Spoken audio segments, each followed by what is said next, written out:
Sports Horn, December 10th, 2010. A lot to talk about. Let's get right into it because we have a huge win for the Kansas City Chiefs as we come off Week 13 in the National Football League. Chiefs win a big game at home, 10-6 over the Denver Broncos. They actually won 2 games that day, Chris, because we defeated the San Diego Chargers. We're defeated by Oakland, giving us a 2-game lead in the division.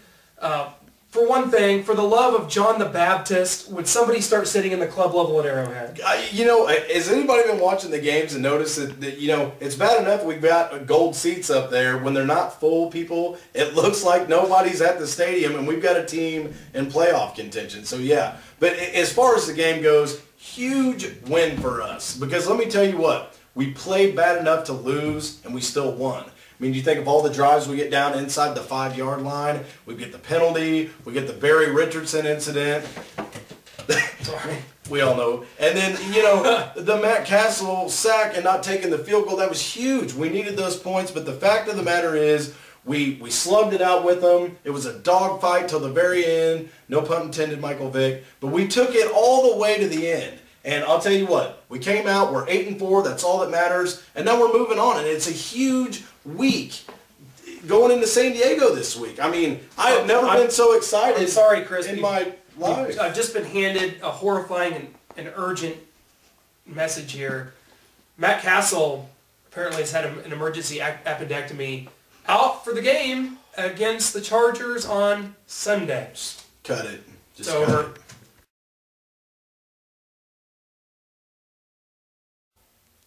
Well, trying to recover from that news we've just been handed. It looks like Matt Cassel, with his appendix being taken out, going to miss the game on Sunday. Trying to formulate a new analysis of that game now because Matt Cassel was starting to play at a Pro Bowl level. What do the Chiefs do going into this game with Brody Croyle now at the helm?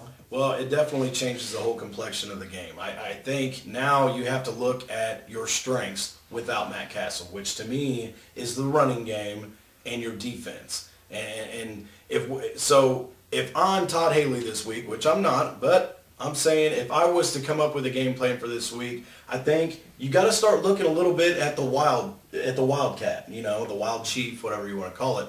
We've got to be able to put Jamal Charles back there, put Dexter McCluster back there, let those guys make some fakes, let them make some plays with their legs, and then if you're going to, once you put Brody Croyle into the game, I think you stick him in kind of a shotgun formation, high percentage passes, and you know what? Play strong defense. Hope you can get up 10-0, something like that, real quick. Get the Chargers realizing that we're still going to play without Matt Cassel because it is devastating. But if it's only for one game and we can come out with a win and go 9-4, we knock the Chargers out of the playoff picture, and we only have Oakland left to deal with. And they play a very tough Jacksonville Jaguar team at Jacksonville this week. I think you're right. I think Oakland is all but out of the picture because they do have a tough schedule down the stretch. They played the Jaguars, Colts, and Chiefs in 3 of their 4 remaining games, but they're still alive technically. The Chiefs can, like you said, eliminate the Chargers with this game, but I'm not seeing it happening right now. The Cassel loss is huge.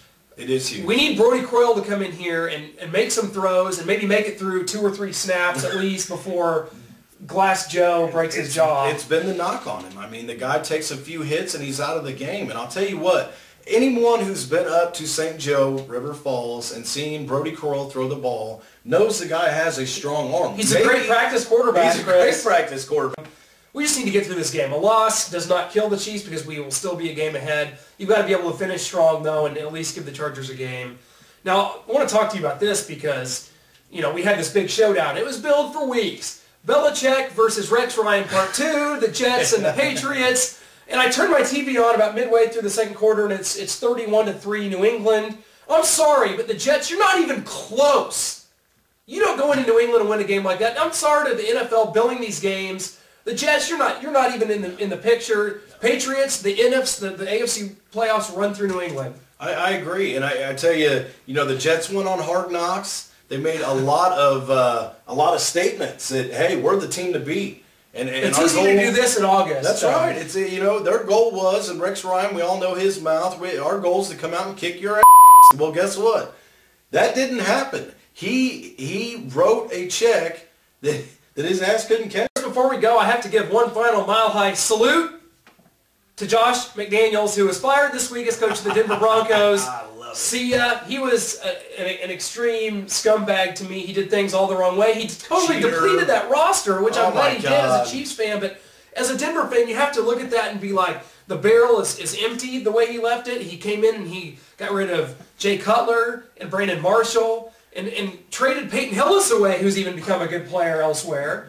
You know, Clint, the ironic thing to the whole thing is when they got Josh McDaniels, they had a pretty good ball club to start with.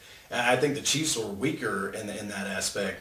And the first year, Josh McDaniels comes out 5-0. Denver, and they got this new young coach, and here comes the Broncos. Yeah. Kind of ironic, 1 year later, we're sitting in this position, and McDaniels isn't even there anymore. I think from there, let's go ahead and move into the basketball game from last night. Missouri, huge win over Vanderbilt. Your thoughts? They go into this game, Missouri's become the cardiac kids of the NCAA basketball. Missouri, every game they play in is close. It doesn't matter if they're down 18 or up 18 at any point. Lead changes, ties. Missouri has become a team that you must watch on any given game because each game is close. They are not really putting teams away like they should be, but what needs to be mentioned in this case, Missouri did play a very good Vanderbilt team that's going to be an NCAA tournament team that may win the SEC. Believe that. Guys, Marcus Denman last night, 21 points, playing with a heavy heart as his cousin was tragically gunned down and killed this week in Kansas City, and he was playing that game with definitely a heavy heart, and he comes out and makes the game-winning shot. Missouri gets a big win. It's a great story, and I don't think you can give enough credit to a young man like that who overcomes something and is playing for somebody in their family that's passed away, and to come out and win the game the way that they did in overtime, that is huge. And I give that guy all the credit in the world. Guys, we want to thank you for joining us. Definitely hit up Facebook and YouTube. Search for The Sports Horn. Give us some likes, and we'll like you back. That's right. Thanks for joining us on the Horn